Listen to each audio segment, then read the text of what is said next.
بسم اللہ الرحمن الرحیم۔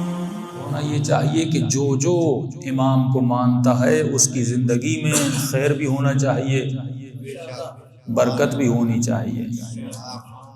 لیکن جب ہم پریکٹیکلی آج اپنی زندگیوں کو دیکھتے ہیں تو کسی کی زندگی میں پریشانی ہے، کسی کی زندگی میں بے برکتی ہے، کسی کی زندگی میں آلام و مصائب ہیں۔ پھر سوال پیدا ہوتا ہے، جب امام کو ماننے والا مولا کو مان رہا ہے، پھر اس کی زندگی میں وہ برکت نظر کیوں نہیں آ رہی،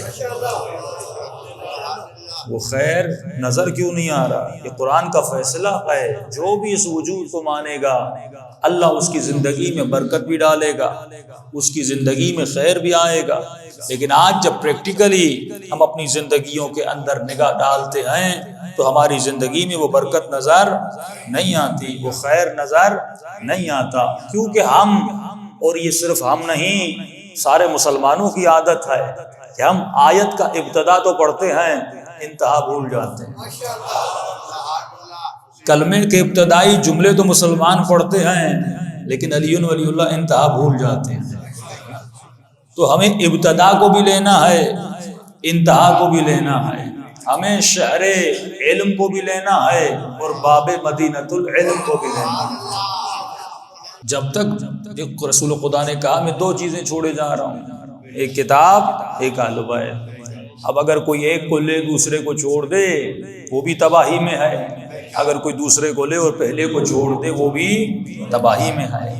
جب بھی ایمان لانا انسان چاہتا ہے تو ایمان کے لیے ضروری ہے کہ کمپلیٹ ایمان۔ یہ بالکل ایسے ہے کہ آج جمعے کا دن تھا، آپ نے نماز پڑھنے کی ابتدا کی، جب آپ نماز ظہر پڑھتے ہیں یا نماز جمعہ پڑھتے ہیں، جب آپ نیت کرتے ہیں، نیت کرنے کے بعد جب اللہ اکبر کہتے ہیں اب نماز سے نکل نہیں سکتے۔ جب تک السلام علیکم ورحمۃ اللہ وبرکاتہ نہیں کہتے تب تک نماز کمپلیٹ نہیں ہوتی۔ یعنی اگر بیچ نماز سے نکل گئے، چاہے آپ نے پوری پہلی رکعت بھی پڑھ دی، دوسری رکعت کا بھی حمد و سورہ پڑھ دیا، اس کا رکوع بھی پڑھ دیا، سجدہ بھی پڑھ دیا، اب آخری سجدے سے پہلے نماز سے نکل گئے تو نماز قبول نہیں ہوگی۔ بالکل اسی طرح جب دین اسلام میں انسان آتا ہے، جب لا الہ الا اللہ کہتا ہے، جب محمد رسول اللہ کہتا ہے تو اسے آخر تک جانا پڑے گا۔ کہا میں تمہارے درمیان خلفاء چھوڑے جا رہا ہوں، اور یہ تو تمام تر اہل سنت کے برادران مانتے ہیں کہ مولا امام مہدی آئیں گے، ظہور کریں گے۔ امام مہدی پر اگر کوئی اختلاف ہے تو اس کے ہونے پر ہے، وہ کہتے ہیں آئیں گے، ہم کہتے ہیں آ چکے،